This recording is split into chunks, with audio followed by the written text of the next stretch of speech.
Perkuat sinergitas, Kapolda Gorontalo lakukan kunjungan perdana serta silaturahmi ke Mako Korem 133 Nani Wartabone.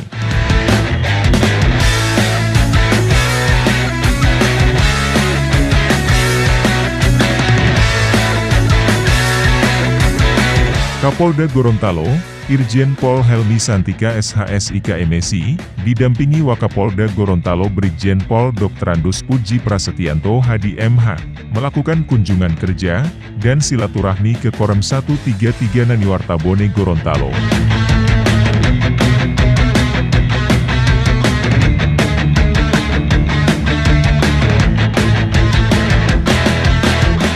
Dalam kunjungan silaturahmi ini, Kapolda Gorontalo menyebutkan bahwa setiba di Mako Korem, dirinya merasa terhormat karena kedatangannya langsung mendapat sambutan yang luar biasa.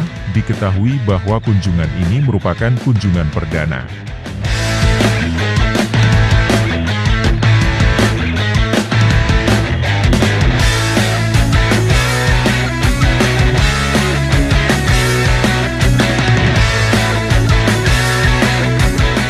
Begitu turun dari kendaraan, saya mendapatkan sambutan yang luar biasa. Kemudian kita melaksanakan